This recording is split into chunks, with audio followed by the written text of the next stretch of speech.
If war breaks out between China and the US, is China bound to lose? The probability of a direct war breaking out between China and the US is very low. If China and the US go to war, China will lose some but may not be the loser, while the US will lose badly in the end.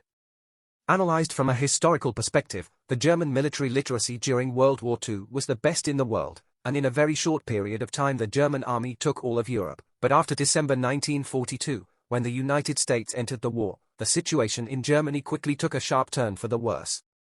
In 1943 the United States began full mobilization and military production reached its peak in 1944, precisely the year when the German military situation in the Soviet Union began to collapse. In fact, in 1943 and early 1944 the Germans were able to maintain a 1:2 or even 1:3 exchange ratio against the Soviets. After the full mobilization of the United States, whose military production levels were more than 10 times those of Germany, a steady flow of American military aid entered the Soviet Union, and in 1944 the material forces overwhelmed the German army. At that time, the Soviet Union had lost 100 tanks, artillery and aircraft on the battlefield, and the US plus the Soviet military industry was able to replenish 200 or even 300 immediately, while the Germans lost the same equipment and were unable to replenish it for a long time. The German army was not replenished for a long time after the same losses. Since then the situation has been in decline. China is now even better than the United States was during the Second World War, with its ability to organize and mobilize and its industrial production capacity being the best in the world. In terms of mobilization capacity, China is able to mobilize 700 million people to participate directly and indirectly in the war. The Chinese Academy of Military Sciences gave figures that greatly shocked Powell. In the event of a war, China's total wartime mobilization capacity would be 100 million troops, 250 million rear service and support personnel, and 350 million defense industry and supporting engineering personnel. During World War II, when the United States was at the peak of its industrial production capacity and fully mobilized, it mobilized about 30 million people to participate directly or indirectly in the war, of whom roughly 10 million were directly involved in the war, whereas China's mobilization capacity is now 20 times greater than that of the United States during World War II. The population of the United States is now 330 million, and after decades of deindustrialization, even if the manpower that could be mobilized to serve in the war would not exceed 30 million in any case. Some Western experts consider this figure to be Chinese bluster, but the sudden outbreak of the new crown epidemic in 2020 has left the world terrified of China's ability to organize mobilization. Without a vaccine, without an effective medicine, and without any preparation, the Chinese government ordered 1.4 billion people to close their homes and villages, and at the same time mobilized millions of workers to produce the masks alone, which reached tens of billions of dollars per month in a very short time.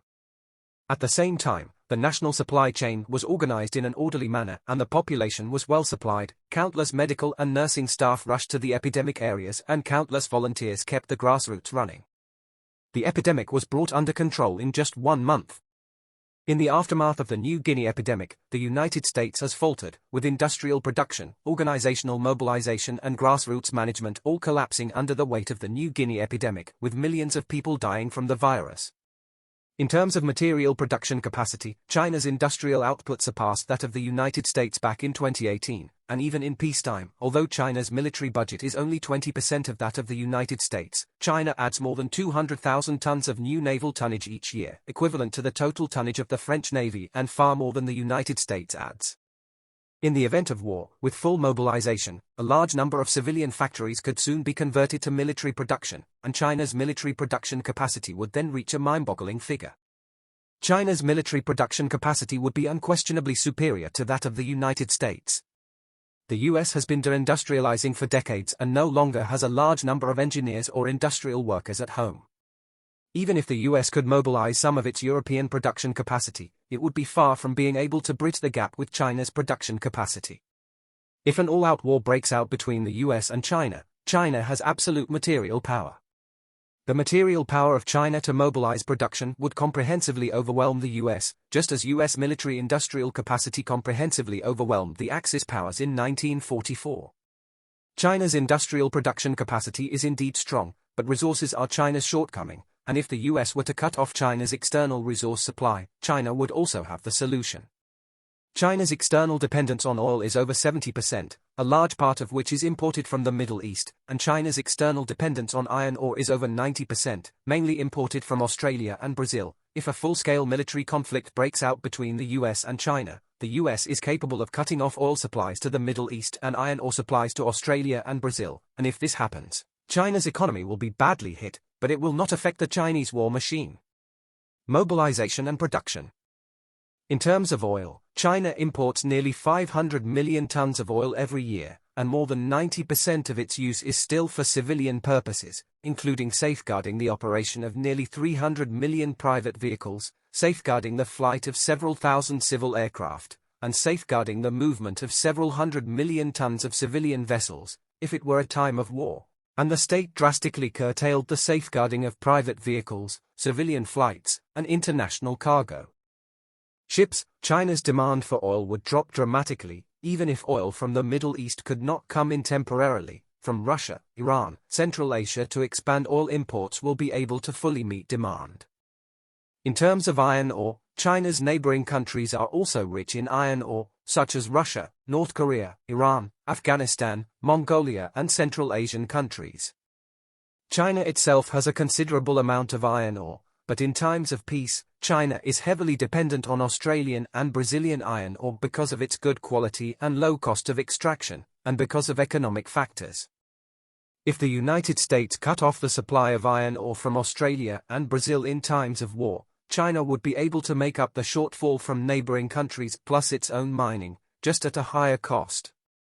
Most importantly, the main reason why China imports more than 1 billion tons of iron ore every year is the sheer volume of China's infrastructure, as China builds more than 1 billion square meters of commercial housing and more than 10 trillion yuan of railways every year. If it were a time of war, the construction of commercial housing and railways would be drastically curtailed, which would greatly compress the demand for iron ore. If it were only for a full-scale military machine, building guns and planes and warships and missiles, China would have more than enough iron ore minerals. Assuming that China unifies Taiwan by force and the United States enters the war, a direct military conflict will break out between China and the United States. The possible direct course of the war would be as follows.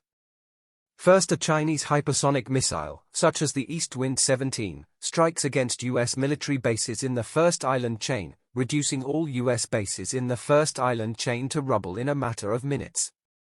Then the U.S. military announced a ban on oil exports from Middle Eastern countries to China, and the U.S. Indian Ocean Fleet was deployed to cut off Chinese shipping routes. Next, the Chinese Navy and Air Force expel U.S. forces stationed in the second island chain under the cover of missile forces and expel U.S. forces beyond the second island chain. The U.S. forces then counterattack by striking industrial bases in economically developed coastal areas of China, and the massive mobilization of Chinese civilian factories in the interior to convert to military production. Next, the Chinese Navy and Air Force start the Indian Ocean strategy with the South China Sea as their base, opening up the Malacca Strait and taking control of the Indian Ocean. In the early stages of the power comparison, the U.S. forces have the upper hand and the Chinese Navy and Air Force will suffer some setbacks, but the Chinese Navy and Air Force can pull back with the U.S. forces by fighting attrition.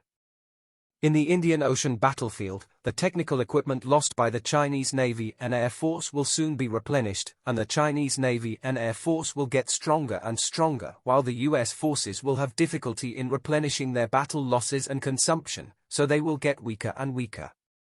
China's mobilized material forces overwhelm the U.S. forces, the military situation in the Indian Ocean is reversed, and China holds the right to control the sea in the Indian Ocean.